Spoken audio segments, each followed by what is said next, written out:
YouTube Nation and Dog Pound. I'm Unger to the Max, aka The Max. Credit to Just Blaze 412 and Steel Twins for giving me that nickname when I was a guest on Just Blaze 412's channel to preview what was supposed to be a Week 6 showdown between the Cleveland Browns and the Pittsburgh Steelers at Heinz Field. It turned out to be a demolition derby as the Pittsburgh Steelers destroyed the Cleveland Browns 38-7 and just laughed at us. Yeah.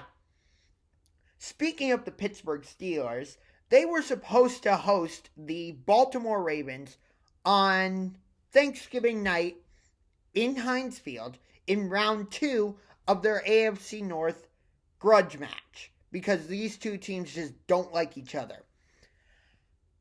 But, unfortunately, coronavirus had other ideas because the Ravens seem to be having a problem with it, as I believe 5 players have tested positive and 3 or 4 coaches have also tested positive.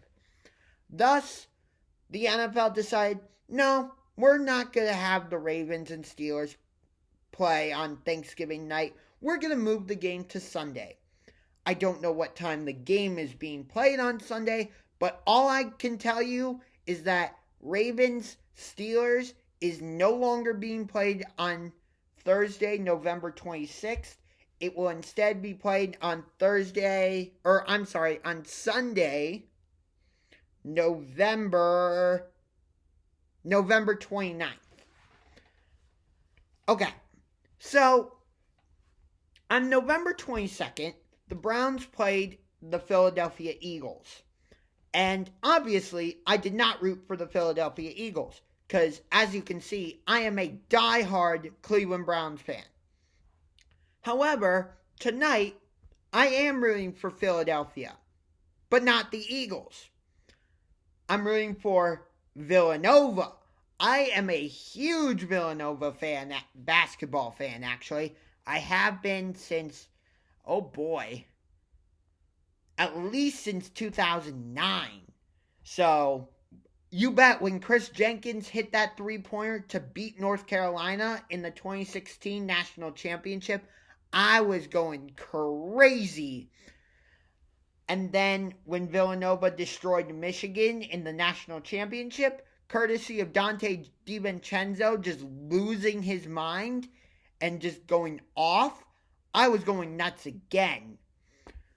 So, it's great to be a Villanova fan. But anyway, that's not the main point of this video. But I just wanted to put that out there. So, a few weeks ago, I made a live stream where I said that I was locking up my prediction that the Week 13 game between the Cleveland Browns and the Pittsburgh Steelers. No. That the Week 13 matchup between the Cleveland Browns and Tennessee Titans should be flexed into Sunday Night Football. Or at least should be flexed into Sunday Night Football. And I can't back out of that. I locked it up in that live stream. If you were on that live stream, if you have not watched that live stream, I will post a link in the description so you can go back and watch it and you will hear for yourself. I said, lock it up, seal it in concrete, whatever. The Browns at Titans Week 13 matchup will be flexed into Sunday Night Football. Currently, the matchup on Sunday Night Football for Week 13 is the Denver Broncos, sitting at 4-6, playing the Kansas City Chiefs, 9-1. I'm sorry, but if the Browns beat the Jaguars, which presumably they should, and the Titans go into Indianapolis and beat the Colts, both teams will be sitting at 8-3. Okay? Which matchup would you rather watch? Would you rather watch the 8-3 Cleveland Browns play the 8-3 Tennessee Titans, where both teams kind of play copycat, where, both teams establish the run early. The Browns do it with a two-headed monster of Nick Chubb and Kareem Hunt, whereas the Titans rely heavily on Derrick Henry. And then they both build their passing game off of that. And the Browns, as I've said in my video collaborations, the Browns are like, Baker Mayfield, we know you were the number one pick, but we don't want you to throw it more than 40 times a game. I haven't really seen a pitch count as much with Ryan Tannehill, but it kind of seems like he has a little bit of a pitch count. And I'm by no means am I looking past Jacksonville. Sure, they're 1-9, but they're a scrappy team, and they play you tough. James Robinson is not a bad running back. He can cause problems. And actually, Jacksonville just announced that it will be Mike Glennon starting for Jacksonville, not Jake Luton. I don't know if Jake Luton is injured. I don't know if it was just a coach's decision based on how he's played. But it will be Mike Glennon starting for the Jaguars on Sunday. The last time I remember Mike Glennon playing the Browns was when we played the Tampa Bay Buccaneers in week 9, I believe it was. Week 9. And he played decently. Kept the game close, but the Browns were able to pull off the win. But Jacksonville, we can't overlook them. Sure, we're not going to have Denzel Ward because he's out for several weeks. We won't have Myles Garrett, so we'll be without our two primary defensive pieces. And here's a little interesting tidbit. Who's on the other side for Jacksonville playing defense? I think he's middle linebacker, if I remember correctly. Former Cleveland Brown Joe Schobert. Now, I get it. We have a completely different offense and a completely different offensive mindset than what we had while Schobert was here in Cleveland. But maybe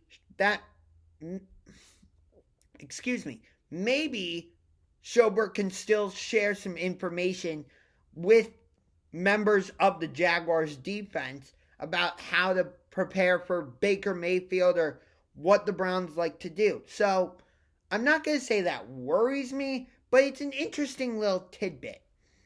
And I am going to be doing a video collaboration with a Jaguars fan on Saturday night. I'm not sure if it's going to be on his channel or my channel. I'm presuming that it will be on his channel because the game is in Jacksonville. But unfortunately, that will most likely be my last video collaboration of the season, because I am scheduled to have jaw surgery on December 2nd, which is a Wednesday, at noon. Once that happens, I won't be able to open my mouth and talk. So content will be on hold for a while. And my goal to do a video collaboration for every game on the Browns schedule will be cut short. It's unfortunate because I've done it for the first 10 games of the season. You know, Engraven Vids week 1. Jazzy TV week 2. Skins fan all day week 3. BG fan all day. Whatever his channel is called. I don't remember off the top of my head.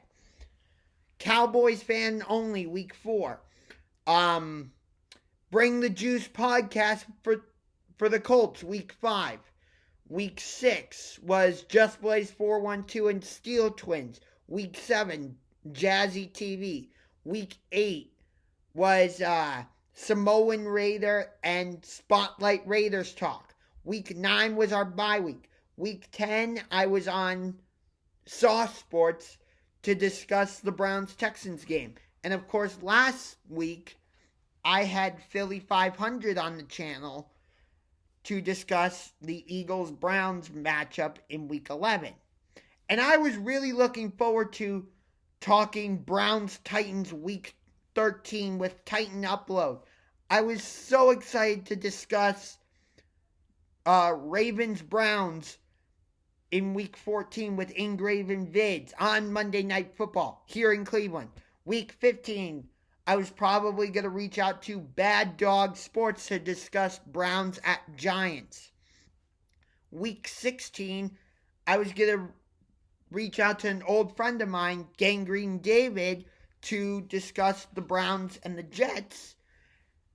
And then week 17, I was going to host Just Blaze 412 and Steel Twins on my channel to discuss round 2 of Steelers-Browns. As of right now, I don't know if all those video collaborations are going to happen because of this surgery that I'm tentatively scheduled to have on December 2nd. If something changes, I will certainly give you, the viewer, and you, the subscriber, an update, but that's the story for right now. So, I want to go back to the Browns, okay? So, week 1, we go into Baltimore and get absolutely hammered. It wasn't even a contest. 38-6, okay? But since then, both teams have evolved.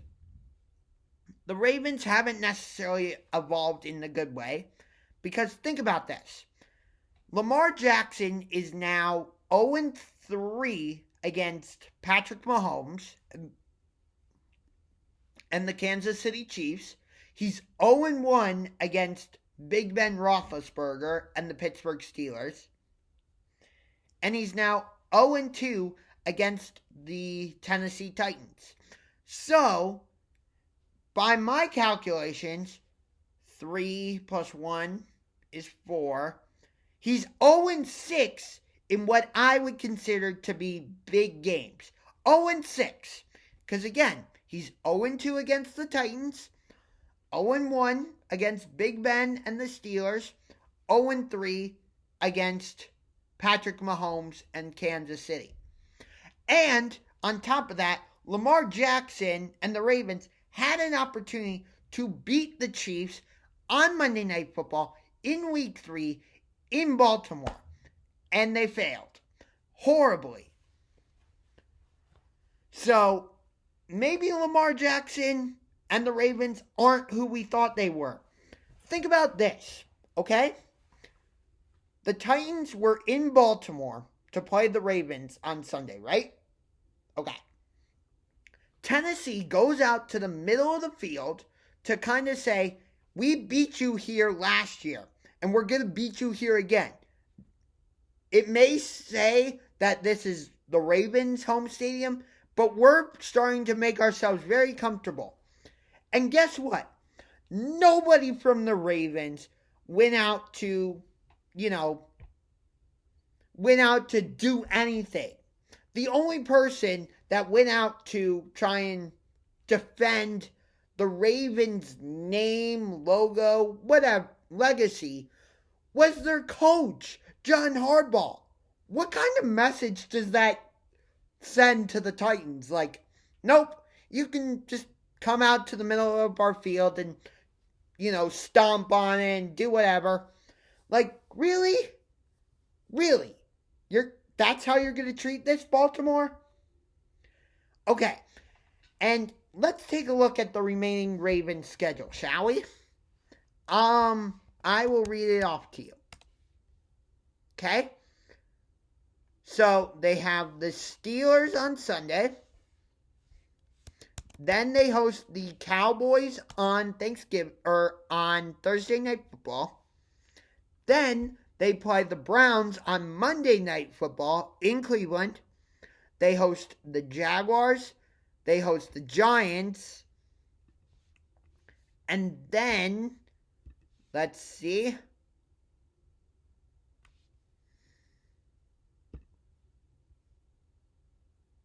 So here's the remaining schedule.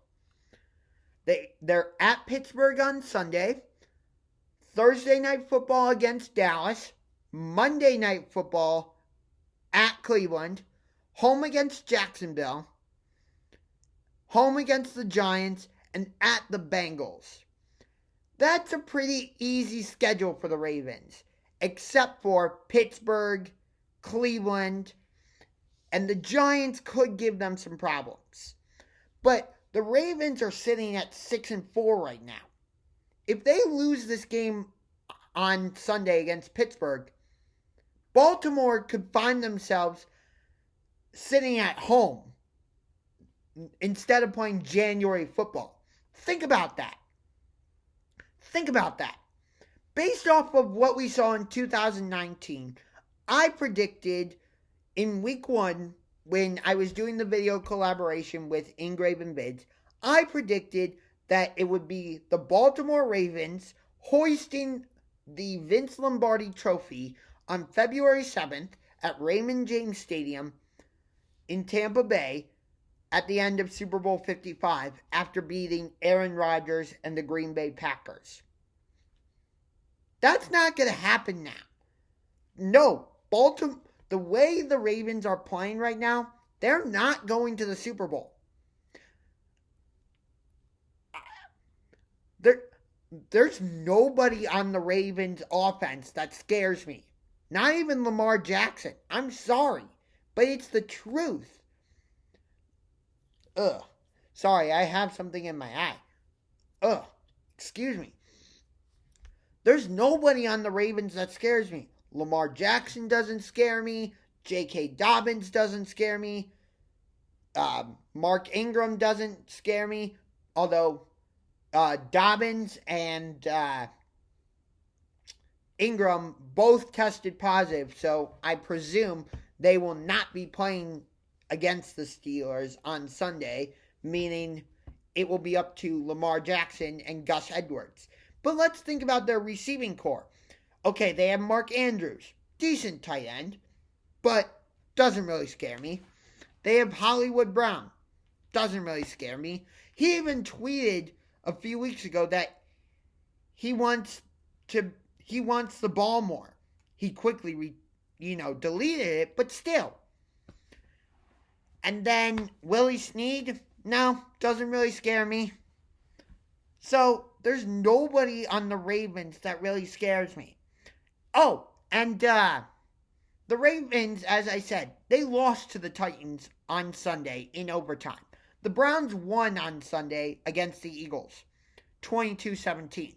It's the first win for the Browns against Philadelphia since November 11th of 1994. With that win, the Browns improved to 7-3. So guess who moved into second place in the AFC North and is firmly in playoff contention? What team is that? What team? Their logo is an orange helmet. They're named after their founder, Paul Brown. Their name's on the tip of my tongue. Oh yeah, that's right. Your Cleveland Browns. That's right. The Browns are firmly in playoff contention. And I will say it. I said it once. I will say it again. If the Browns beat the Jaguars, which again, they should, and the Titans beat the Colts, that Browns-Titans game, which is currently slated to be a 1 o'clock game for Week 13, needs to be flexed into Sunday Night Football. And Broncos-Chiefs needs to be flexed into the 1 o'clock slot. That Browns-Titans game could have massive playoff implications. Think about it. If the Browns beat the Titans, they would have the tiebreaker over both the Colts and the Titans, which could mean the Browns could move into the 4 slot and potentially host a playoff game. Think about that. The Browns could potentially host a playoff game. We haven't been to the playoffs since 2002, and the Browns don't know what the Super Bowl is. I know that with COVID and all that, we've had to, go to social distancing. But the Browns have been social distancing from the Super Bowl since its inception. Because they're one of the teams that's never been to the Super Bowl, along with the Houston Texans, Detroit Lions, and Jacksonville Jaguars. I'm sure there's other teams I'm missing, but the teams I can think of right off the top of my head are Detroit, Jacksonville, and Cleveland, and Houston. Those are the teams I think of right off the top of my head when you ask me what teams have never played in the Super Bowl. The Jaguars, Lions, Browns, Texans. Maybe I'm missing some. If I am, write them in the comments, and I'll definitely, acknowledge it. But that's going to do it for this video. Hope you enjoyed it. If you did, punch that subscribe button like a UFC fighter and punch that like button. Until next time, I'm Unger to the Max, signing off with a salute to you.